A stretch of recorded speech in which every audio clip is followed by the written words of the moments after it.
할렐루야. 창세기 원어강의 나무와 선녀 이야기 6번째 시간을 여러분들과 함께 갖도록 하겠습니다. 오늘 시작은 우리가 말하고 있는 원죄론에 대해서 다시 한번 생각을 해보면서 말씀을 나눕니다. 창세기의 선악과 나무 이야기는 우리에게 무엇을 말씀하고 있을까? 최초 인간의 범죄로 인하여 온 인류가 죄인되었다고 하는 원죄론의 이야기일까? 간단하게 결론부터 말씀을 드리면 아담과 하와가 먹지 말라고 하신 하나님의 명령에 불순종하여 선악과를 먹은 결과로 죄인이 된 것이 아니라 아담과 하와가 선악과를 먹음으로 말미암아 숨겨져 있던 인간의 그의 실체가 드러난 것입니다. 완전한 창조가 하나님의 아들이 되는 것, 완전한 창조가 완성되기 이전에 인간의 상태를 알려주신 것입니다. 눈에 보이는 것만 붙잡을 수밖에 없는 인간의 본래 모습을 폭로하여 주신 것입니다. 자기 자신만을 신뢰할 수밖에 없는 인간의 존재 방식을 알려주시는 말씀인 것입니다. 왜 그래야만 하셨겠는가? 죄에 대하여 함은 그들이 나를 믿지 아니함이라고 하시지 않았습니까? 믿지 않는다는 의미는 모른다는 것과 같고 모르는 것이 곧 믿지 않는 것입니다. 다시 말해서 죄의 성경적인 정의는 도덕과 윤리의 문제가 아니라 하나님을 모르는 것이 진짜 죄인 것입니다. 하나님을 안다는 뜻은 하나님의 형상 곧 하나님과 같이 되는 것임을 말씀하는 것입니다. 하와도 선악과를 먹기 전에는 하나님을 몰랐고 모세도 시내산에서 두 번째 돌판이 새겨지기 전까지 진짜 하나님을 몰랐던 것입니다. 이 진짜 죄가 해결되기 위해서는 하나님을 알아야 되는데 하나님을 알기 위해서는 바울의 고백과 같이 육체와 함께 정욕과 탐심이 십자가에 못 박히고 하나님과 같은 신적인 존재로 새로 지음받은 자라야만 가능한 것입니다. 선악과 사건은 이 새로운 영적 창조에 대한 스토리인 것이지 인간의 최초 범죄 사건을 기록한 것이 아닙니다. 아담을 에덴에서 육체로 영원토록 살게 하려고 계획했던 하나님이 그들이 불순종하는 바람에 계획이 실패하고 그들을 동산에서 쫓아버렸다는 이야기는 더더욱 아닙니다. 그러니까 이렇게만 생각들을 하니까 세상 사람들이 또 믿는 사람들조차도 창세기 이야기를 전설이니 신화니 아니면 다른 종교에서 이미 있던 것을 차용한 내용이라고 하지 않습니까? 그러나 거기도 한마디도 우리가 반박하지 못하고 그냥 그대로 흘려 들어가고 있고 그들을 향해서 믿음이 없는 자는 이혼론적인 정죄만 하고 있었던 것 사실 아닙니까? 그러므로 선악과는 곧 율법으로 쓰임받은 것이며 율법을 통하여 죄가 드러나게 한 것이 바로 선악과입니다. 만약 선악과 금지 명령을 잘 지켜서 에덴에서 영원토록 육체로 살게 된다면 사람이 율법을 지킴으로 의롭게 된다는 말과 같을 것입니다. 로마서 3장 20절에 그러므로 율법의 행위로 그의 앞에 의롭다 하심을 얻을 육체가 없나니 율법으로는 죄를 깨달음이라 말씀하지 않았습니까? 이렇게 본래 모든 사람이 비진리로 지어졌음을 알게 한 후 선악과를 먼저 따먹은 여자, 하나님의 신부로서의 사람이죠.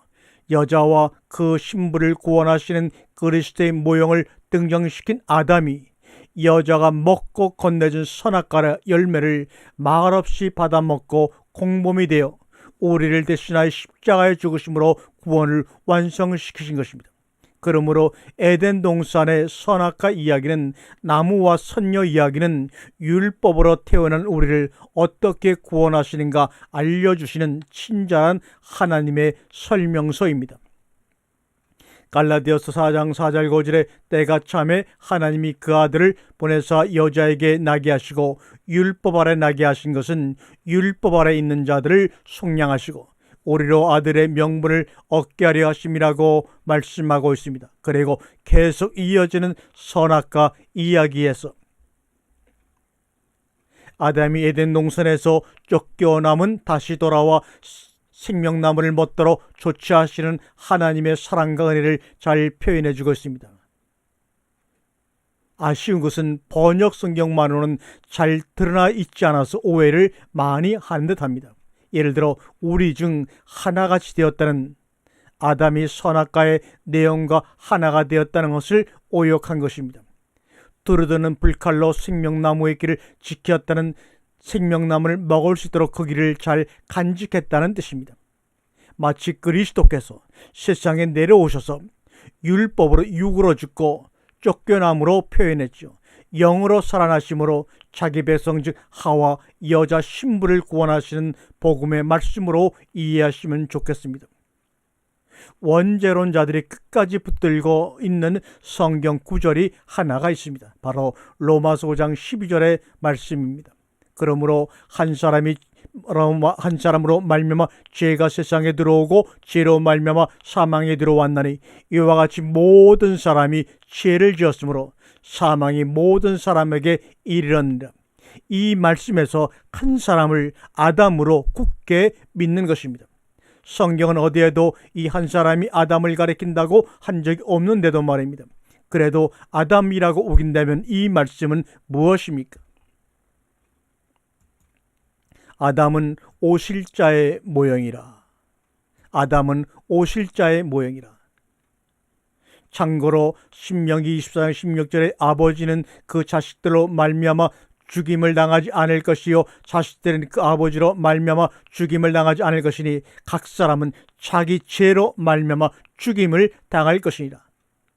에레미야 31장 29절에 하여 그때 그들이 말하기를 다시는 아버지가 신포도를 먹었으므로 아들들의 이가 시다하지 아니하겠고 신포도를 먹는 자마다 그의 이가 신 것 같이 누구나 자기의 죄악으로 말미암아 죽으리라 말씀합니다. 이것은 어떤 말씀입니까? 무트타 무트, 위대한 죽음, 완성으로의 죽음, 진리로서의 죽음이라고 제가 전 시간에 말씀을 드렸습니다. 겉사람을 십자가에 못 박고 속사람을 깨우시는 하나님의 열심, 비진리였던 내가 복음으로 들어가기 위한 가정, 이제 내가 죄인에서 주님의 자녀로 이 위대한 죽음을 우리는 반드시 거쳐야 내가 생명 열매를 맺을 수 있는군요. 내 노력이 아닌 하나님의 열심, 모든 것 주님이 하실 것입니다.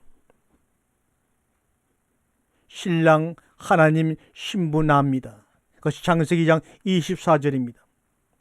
한몸 혼인 부부, 좁은 문 고통 수고 해산입니다.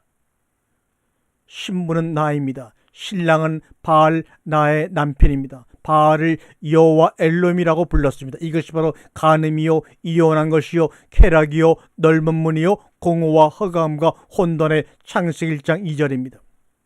다윗 왕 이후 이스라엘은 역사 내내 정상 혼인관계가 없었습니다. 신부는 나요 아세더라 여신이요 동성애를 하고 있었습니다. 그것을 바로 동성애라고 하는 것입니다. 신부인 내가 아세더라 여신을 섬기는 것을 성경에서 동성애라고 표현했습니다. 호세아, 이거는 예수와 예수 하나님의 상징입니다. 호세아 예수아가 고멜을 아내로 맞아들인 것, 이것이 바로 이스라엘 백성들의 상징입니다. 에스겔서에서는 이스라엘 백성의 간음한 상태를 적나라하게 표현하고 있습니다. 하나님의 분노의 극치를 표현한 것이 바로 에스겔 1장과 10장까지의 내용이 아닙니까?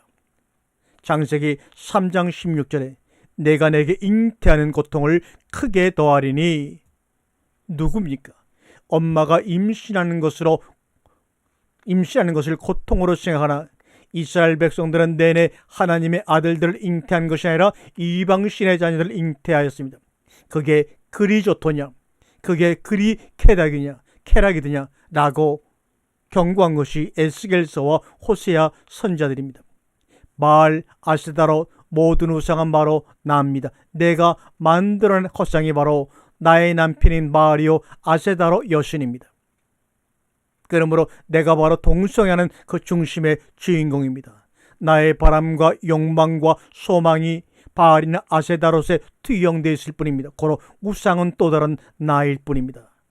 진짜 자유는 나로부터의 자유입니다. 거짓된 나로부터의 자유입니다. 왜냐하면 바알과 아세다롯의 정체가 바로 나에게 거기로부터의 자유가 참 자유입니다. 내가 소망하고 믿는 것으로부터의 자유, 이것이 바로 믿습니다로 우리에게 외치고 있는 것이 아닙니까? 나 중심 삶에서는 자식부터 잡아 먹습니다. 마태복음 5장 3절에 심령이 가난한 자는 너는 남편을 원하고 남편은 너를 다스린다는 말입니다. 2번 간음에서 1번 정상적인 혼인관계를 누리고 유지할 사람은 몇 프로나 될까요? 진짜 좁은 문입니다. 그중 소수가 넓은 길에서 빠져나와 좁은 길로 들어선 후에도 돌짝밭길과 가시밭길과 길가밭을 만납니다. 그 수가 정말로 적습니다. 간음의 길도 아이를 임신하고 해산합니다. 나의 믿음, 소망, 사랑을 이루고 싶어서 신앙생활을 합니다. 그것이 바로 이번의 삶입니다. 하나님을 나의 마법의 램프로 만들고자 하는 사람들입니다. 주님이 나를 다스리겠다는 것은 나와 하나 되겠다, 생명으로 하나됨의 강력한 의지를 천명하신 것입니다. 생명으로 선하게 나를 덮겠다는 것입니다. 스바냐 3장 17절에 주님의 사랑의 고백입니다. 팔불출의 대표이신 우리 하나님이 주님이 나와 하나됨의 기쁨을 노래하고 고백한 것이 스바냐 3장 17절입니다. 나의 하나님 여호와가 나로 말미암아 기쁨을 누리는 감격을 고백하고 있는 것입니다. 야곱이 에서를 대신해 축복을 받는 장면이 창세기 27장 1절과 4절입니다. 에서에게 자신이 먹을 별미를 만들게 하기 위해 구체적으로 이야기를 합니다. 3절에 하살통을 가지고 들에 나간다고 합니다. 하살통 플러스 활을 가지고 나가죠. 화살통은 바로 캐세트라고 하는 히브리어입니다. 이 말은 무슨 말이냐? 무지개란 뜻입니다. 다시 말하면 언약을 가지고 나가서 이 말입니다. 창세기 9장 13절에 무지개가 나오죠. 이것은 노아와 하나님 사이의 언약의 증거입니다. 언약대로 사대 들에 나가서 짐승을 잡아오라 이 말입니다. 무지개 하나님의 언약의 증거입니다. 에스겔장 28절에 이는 여호와의 영광의 형상의 모양이라고 또한 말하고 있습니다. 창세기 27장 4절에 만들어오라 별미를, 별미라는 말은 감지하다, 깨달다, 맛보다 그런 말입니다. 이삭의 축복하는 조건이 뭐냐? 언약대로 들에 나가 짐승을 잡아다가 내가 좋아하는 별미로 만들어 먹게 하여 너로 마음껏 축복하게 하라. 이것은 내가 하나가 되겠다는 것입니다. 성경은 전부 예수 그리스도의 이야기를 하고 있는 것입니다. 그런데 리브가가 이 말을 듣고 야곱을 대타로 집어넣습니다. 이삭의 얘기를 알아들었습니다. 그 속의 얘기로, 언약의 얘기로, 그렇지 않고 가짜 음식을 만들어 갖다 주고 축복을 받아다 칩시다. 그렇다고 눈에 보이는 축복이, 장자의 축복이 야곱에게 올 수 없다는 거 리브가가 진정 몰랐을까요? 알았습니다. 그럼에도 불구하고 야곱을 들여보낸 것은 야곱을 언약의 성취자로 만들기 위해 생명을 걸고 행한 일입니다. 에서가 아니라 야곱에게도 언약을 이어가게 하려고 하는 리브가의 생명을 건 모험이 시작되는 것이 바로 창세기 17장의 얘기입니다. 창세기 10장 9절에 염소새끼 2마리입니다. 양이 아니고 염소새끼 2마리입니다. 레위기 16장 6절과 10절, 16절과 13절은 한 염소는 속죄제를 드리고 이렇게 나옵니다. 한 염소는 광야로 보내라. 지성소의 해막과 제단을 위하여 속죄할 때 염소가 사용되었습니다. 그리고 죄를 정하기 위해 염소를 광야로 보냅니다. 또한 레위기 16장 20절에는 광야는 미드발이라고 합니다. 미드발은 어떻게 합니까? 다마르가 되었습니다. 다마르는 바로 주님이 말씀하시는 것입니다. 그러므로 광야라고 하는 것은 주님이 말씀하셔서 그들을 광야로 불러서 말씀을 가르치기 위해서 광야로 다 불러내는 것입니다. 광야는 미드발은 다마르 말씀에서 유래되었다는 거 아시는지요? 광야란 말이 다름이 아니라 다마르 로고스란 말에서 유래가 된 것입니다. 말씀을 가르치는 것, 말씀을 하시는 것. 레위기 16장 20절에도 세마포를 설명해 주기 위해 염소 2마리를 가져오고 있는 것입니다. 그래서 리브가는 이삭을 위해서 양이 아니고 염소 새끼 2마리를 잡아서 드린 것입니다. 창세기 17장 18절에 드디어 정체가 탄로났습니다. 너무 빨리 잡아서 음성도 야곱의 음성인 줄 알았습니다. 그럼에도 그의 팔을 감싼 염소 털을 만져보고 그냥 넘어가 축복을 합니다. 한 마리는 아버지인 이삭이 먹고 한 마리는 죄를 전가해 광야로 내보냅니다. 정체는 탄로났지만 네가 에서가 아닌 야곱이라는 정체는 탄로났지만 염소털로 확인합니다. 그게 바로 겉옷입니다. 그게 바로 그리스도의 옷입니다. 그 옷을 입고 가야만 합니다. 나 그리고 너의 정체가 비록 탄로났지만 그리스도의 옷 입은 것 보고 하나님이 넘어가셔서 축복을 마음껏 내리십니다. 이것을 어떻게 입어요? 선악을 생명으로 덮는 겁니다. 그러면 내 이름표는 예수 그리스도로 달라져요. 이게 바로 구원의 옷이고 이게 바로 창세기 17장 3절의 화살통, 바로 무지개 언약입니다. 창세기 3장 23절에 그의 근원이 된 땅을 갈게 하시니라.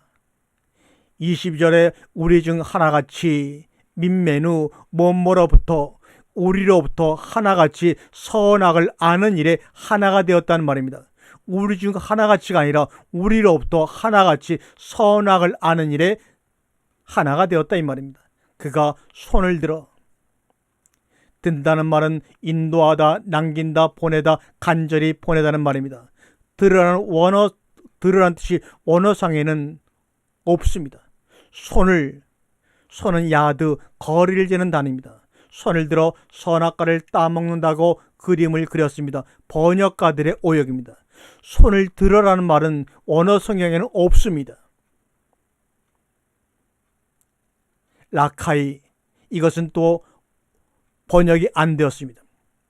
들어라는 말을 거기다 첨부를 시키고 라카이라는 말을 빼버리고 말았습니다.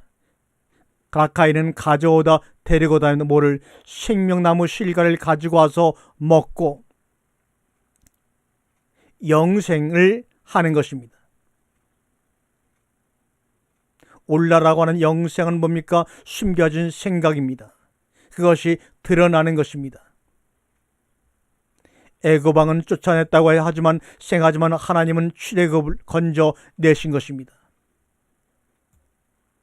쫓아냈고 건져냈다고는 이중적 의미가 있으나 그동안은 쫓겨났다고 에만 집중해 있습니다. 이것이 바로 선각에 가득한 세상에서 그들을 건져냈지만 애굽왕은 그들을 쫓아냈다고 생각합니다. 창세기 3장 23절에 내보내요. 와엘샬레우 이런 말입니다. 선악의 생명이 가득한 그곳에서 출애굽시키시는 것이 바로 그들을 에덴 동산에서 내어보냈다는 말로 표현하고 있습니다. 그런데 우리는 에덴 동산에서 쫓겨났다는 인식이 강합니다. 애굽에서 쫓겨났다는 인식이 강한 것처럼 에덴 동산에서 내보냈다고는 와일샬레우라는 히브리어를 쫓겨났다고만 생각을 하지 하나님이 그들을 거기에서 건져내었다, 불러내었다라고는 생각을 해보지 않았습니다. 그래서 우리가 고통받고 죄 속에서 죽을 수밖에 없는 존재가 되었다고 인식을 합니다. 그러나 그럼 출애굽된 그들은 어떻게 되지요? 창세기 3장 22절에 그가 그의 손을 들어 라는 의미가 아니라 그의 생명의 길로 가서 숨겨진 생명을 찾게 되는 과정이 울라 영생입니다. 숨겨진 생명, 이것이 바로 히브리어로 울라 영생입니다. 창세기 3장 22절과 23절의 원래 번역처럼 하면 창세기 4장이 설명이 안 되는 것입니다. 창세기 3장 22절 23절을 한번 어떻게 번역이 되는지 읽어보도록 하겠습니다. 여호와 하나님이 이르시되 보라, 이 사람이 선악을 아는 일에 우리 중 하나같이 되었으니 그가 그의 손을 들어 생명나무 열매도 따먹고 영생할根을 하시고 여호와 하나님이 에덴 동산에 그를 내보내어 그의 근원이 된 땅을 갈게 하시니라. 그렇게 하면 4장 1절에 나옵니다. 아담이 그의 아내 하와와 동침하며 하와가 임신하여 가인을 낳고 이르되 내가 여호와로 말미암아 득남하였다이라. 만약에 쫓겨났는데 23절에 분명히 쫓겨났는데 4장 1절에서는 그들이 여호와로 말미암아 득남하였다라고 말합니다.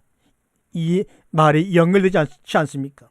야다, 동침, 잉태, 낳았다는 것입니다. 가인을 낳았습니다. 그리고 4장 25절 끝절에 가서 셋을 낳습니다. 3장 22절과 24절 이 번역은 징벌로 쫓겨나는 하나님의 저주로만 인식해 왔습니다. 지금까지 범죄하여 쫓겨나서 영생을 못하게 막으시는 하나님의 징벌로 끝이 나버리고 지금까지 거기에 대해서 누구도 의문을 표하지 않았습니다. 그러나 오늘 이 시간 그런 모든 인식들을 내어버려야 합니다. 거기서 벗어나기를 원합니다. 그렇게 되면 창세기 4장 25절로 5장 1절 이하로 이어지는 족보가 나올 수가 없는 것입니다. 선악의 여정에서 생명의 여정으로 가서 그 생명의 여정 가운데서 성령을 만나서 그 열매를 따먹게 하시는 것이 창세기 3장 22절과 24절에 건져냄 불러내시는 하나님의 사랑입니다. 어떻게 해요? 땅을 갈아 엎음으로 말합니다. 그것이 바로 평강이요 샬롬입니다. 창세기 3장 20절과 24절까지의 내용이요 창세기 3장의 결론이 내가 땅을 갈아 엎어 거기에 말씀의 씨앗, 생명의 씨앗을 심겠다는 결론입니다. 하나님 사랑의 극치요 감격이 징벌로 쫓아내신 이야기 결론이 아니라 이 말입니다. 이 말을 누구도 2000년 동안 아무도 하지 않았습니다. 그러나 이제는 해야 합니다. 이제는 깨닫고 우리가 참된 진리 안에 들어가야만 합니다. 그러니 내가 따먹는 것이 아니다. 이제는 생명이신 아버지가 덮으심으로 말미암아 생명의 길을 지키게 되는 것이 무엇인지 알게 되는 거예요. 거기에 참여하는 사람이 되는 거예요. 그 에덴을 회복하는 것도 그것을 지키는 내가 두루두는 화영검 성전이 되는 것입니다.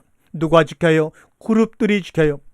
내가 하나님 옆에서 6날개를 가지고 창조 6일을 말하는 겁니다. 창조 6일 6개로 완성이 되어서 7째 날 아버지 안으로 들어가는 것이 안식여 거룩입니다. 그게 7째 날 안식에 들어가는 자들의 모습이라 이 말이요. 우리가 창세기에 보게 되면 4장에 아벨이 드린 제사가 더 나은 제사라고 말하고 있습니다. 히브리서에 나오고 있습니다. 그렇게 말씀하는 까닭이 무엇인지요? 아벨이 더 나은 제사를 드렸기 때문에 하나님께서 그것을 연락하셨다고 얘기합니다. 그런데 그 더 나은 제사를 이야기하면서 뭐라고 하시느냐면 더 나은 제사를 하나님께 드림으로 의로운 자라 하시는 증거를 얻었으니 이는 하나님이 그 옛물에 대하여 증거하심이라. 저가 죽었으나 그 믿음으로서 오히려 말하느니라. 히브리서 11장 4절입니다. 아벨은 죽었습니다. 무슨 선한 행위니 뭐니 개뿔도 한 것이 전혀 없는데도 죽어서 믿음으로 말을 하는 것이 성도의 삶이요, 성도의 삶입니다. 그러니 우리가 살아서 선한 행위니 뭐니 하려고 여러분 그렇게 가진 노력을 할 필요가 없습니다. 성도는 죽어서 믿음으로 말을 하는 것입니다. 그러니까 성도가 할 것은 오직 죽는 것밖에는 아무것도 없습니다. 죽고 그 죽음 위에서 믿음이 말을 하는 것입니다. 성도가 뭘 하는 것이 아니라 아벨은 그냥 죽은 것입니다. 성경은 더 좋은 예물이 있었기 때문에 아벨의 제사가 더 나은 제사였다고 말합니다. 하나님이 그 예물에 대해 증거하셨다라고 하지 않는가? 그러면 더 좋은 예물이 무엇일까요? 히브리서 11장 39절과 40절에 이 사람들이 다 믿음으로 말미암아 증거를 받았으니 약속을 받지 못하였 증거를 받았으나 약속을 받지 못하였으니 이는 하나님이 우리를 위하여 더 좋은 것을 예비하셨은지 우리가 아니면 저희로 온전함을 이루지 못하게 하려 하심이니라. 히브리서 9장 23절엔 그러므로 하늘에 있는 것들의 모형은 이런 것들로서 정결케 할 필요가 있었으나 하늘에 있는 그것들은 이런 것들보다 더 좋은 제물로 할지니라. 더 좋은 것, 더 좋은 제물이 무엇입니까? 히브리서 10장 10절에 이 뜻을 쫓아 예수 그리스도의 몸을 단번에 들이심으로 말미암아 우리가 거룩함을 얻었노라. 여기서 더 좋은 제물이 누굽니까? 바로 예수님입니다. 예수님. 그 더 좋은 제물은 예수로 드리는 제사가 더 좋은 제사, 그 더 좋은 제사가 아벨의 의로운 행위이고 그것이 성도에게 요구되는 의로운 유일한 행위인 것입니다. 그러면 예수로 드리는 제사가 무엇인가? 예수로 드리는 제사는 누가 드렸는가? 제사장이 누구인가? 예수, 제물은 누굽니까? 예수입니다. 예수의 제사. 하나님께서 창세기 3장에서 자기가 택한 백성들을 살려내기 위해 짐승을 잡아 첫 번째 제사를 드렸지 않습니까? 바로 그 제사를 이야기하는 것입니다. 그 제사의 의미를 안 아벨은 사는 것이고 그 제사의 의미를 모르는 가인은 죽는 것입니다. 땅의 것 의지하여 자기 힘으로 한번 뭘 해보겠다고 하는 그 자가 죽는 것입니다. 그 자들은 자기들이 한 행위에 관심을 두고 그 행위에 가치를 둡니다. 그래서 그 행위를 남들이 알아주지 않았을 때 화를 내는 것입니다. 하나님께서 그의 제사를 연락하지 않자 가인이 뭐라고 그럽니까? 왜 안 받습니까? 왜 내 제사는 안 받는 겁니까? 화를 내는 겁니다. 그게 뭡니까? 이 세상의 다윗들, 땅의 노예가 되어 사는 이 세상 다윗 왕들, 그들의 실체입니다. 왜 가치 있는 내가 내어 놓는 것들을 무시하느냐는 것입니다. 그리고 하나님을 때려 죽입니다. 가인이 아벨을 죽인 것은 하나님을 때려 죽인 것과 마찬가지입니다. 아벨이 예수의 제사를 가지고 하나님께 갔다는 것은 그가 어린 양의 새끼를 갖고 제사를 드렸기 때문에 하나님이 연락했다는 의미가 아닙니다. 하나님의 용서는 우리가 하나님이 드리시는 하나님의 제사, 하나님이 준비하신 예수라는 그 어린 양의 그 피, 그것만으로 우리가 살아날 수 있는 거군요를 알고 그걸 갖고 갈 때 이루어지는 것입니다. 제사의 행위가 중요한 것이 아닙니다. 제사는 그것을 담고 있는 성내적인 그림일 뿐입니다. 행위에 무슨 가치와 효력이 있는 것이 아닙니다. 그러니까 아벨에게, 그런 제사를 드리는 아벨에게 하나님이 아무런 보상도 안 해주고 아무런 반응을 안 하셨다고 한번 생각해 보세요. 그때 아벨이 어떻게 하겠는가? 어차피 자신이 드린 제사 아니지 않는가? 자신이 준비한 제물 아니지 않는가? 믿음으로 그것 가지고 간 건데 하나님이 받던 안 받던 그 사람의 왜 화를 내겠습니까? 가인이 화를 냈다는 것은 성경이 가인이 화를 냈다는 것을 성경이 우리 기록하고 있는 것은 그에게 그런 믿음이 없었다는 것을 우리에게 보여주는 것입니다. 그게 바로 하나님으로부터 벌받아야 할 자들의 삶이라는 것입니다. 이 세상 왕들의 삶, 아벨은 거기에 대해서 자유로웠던 것입니다. 그러니까 그렇게 살다가 그러니까 그냥 죽은 것입니다.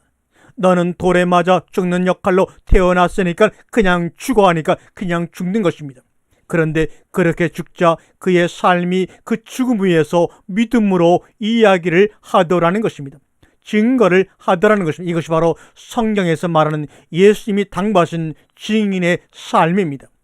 이게 바로 예수의 죽음이란다. 타트타 무트라고 증거하는 것입니다. 그런데 아벨이 한 것이 무엇입니까? 그냥 죽은 것밖에 아무것도 없습니다. 마찬가지입니다. 우리의 삶도 이 세상에서 그렇게 대단한 업적과 공로를 쌓는 것이 아니라 하나님이 시키는 대로 그 역할 하다가 죽으면 되는 것입니다. 그리고 그 믿음이, 보이지 않는 믿음이 이야기를 하는 것입니다. 우리의 삶과 업적과 공로로 이야기하려고 하다 보면 반드시 우리는 하나님을 때려 죽이게 되어 있습니다. 하나님, 제 삶 속에 찾아오셔서 저를 예수처럼, 우리야처럼, 아벨처럼 죽이러 오셨군요. 하와처럼 해산의 고통을 채울하게 해주러 오셨군요. 그리하여 예수가 만든 하나님의 나라가 무엇이며 왜 예수는 나 때문에 이곳에 와서 죽으실 수밖에 없었으며 나는 도대체 어떤 존재인지를 깨달으라고 나에게 이런 일을 하나님 허락하시는군요. 거기로 가야 하는 것입니다. 죽어야 부활합니다. 완전히 죽어야 합니다. 하나님이 우리의 삶을 그리로 밀고 내려가시는 것입니다. 죽는 게 맞습니다. 그러니까 힘내야 합니다. 죽기 위해 힘을 내야 합니다. 죽음이라는 그 네거티비티의 총화 앞에서 힘을 내라는 이 용기와 위로와 격려를 이야기하는 이 역설의 미학을 우리가 꼭 이해해야 합니다. 진짜 꽃인생이 있고 가짜 꽃인생이 있어요. 가짜 꽃인생 시든 뒤에 진짜 꽃이지를 알게 됩니다. 꽃잎이 지면 꽃이 있던 그 자리에 씨를 품은 열매가 자랍니다. 씨 가진 열매 맺는 나무가 셋째 날이요, 씨 맺는 열매를 가진 나무가 여섯째 날 양식으로 우리에게 주어지는 것입니다. 새 생명을 품은 뒤에야 식물의 자궁을 덮고 있던 꽃잎은 공중으로 흩날려 사라져버리고 맙니다. 열매는 생명의 안식처입니다. 열매가 먹히면 씨는 원래 자리로 떨어져 돌아가 썩고 죽습니다. 화려하거나 시들지 않는 꽃은 조화이거나 가짜 꽃입니다. 그건 진짜 우리 모습 아닌데, 시들고 나서야, 겉사람이 후패하고 나서야 나는 생하였고 이게 자연스러운 모습이구나, 애고애움이 내가 하늘이고 내가 땅이구나 감격할 것입니다. 씨를 품은 뒤에야 꽃잎은 공중으로 흩날립니다. 하늘에 춤을 추며 빛의 반사를 받으며 말입니다. 씨 가진 열매 맺는 이 말은 씨 안에 열매 가진 이란 뜻입니다. 씨 맺는 열매 가진 이 말은 열매 안에 씨 가진 이 말입니다. 열매 안에 씨를 품었고 라는 말씀입니다. 어느 순간은 땅에 묻힌 씨가 죽었는지 알았는데 하나님의 은혜로 열매 속에 하나가 되었네, 이 말입니다. 이것을 아는 것이 축복 중에 축복입니다. 그래서 요한복음 14장 20절과 창세기 2장 3절은 같은 말입니다. 안식일은 하나님이 그 창조하시던 모든 일들을 마치시고 그 안에 안식하시다 씨를 품은 열매가 되었다, 이 말입니다. 안식이란 하나님 아버지와 하나가 되는 것입니다. 식물과 동물의 참 안식이란 땅과 대지와 하나가 되는 것 아닙니까? 꽃잎이 흩어지자 열매가 맺기 시작합니다.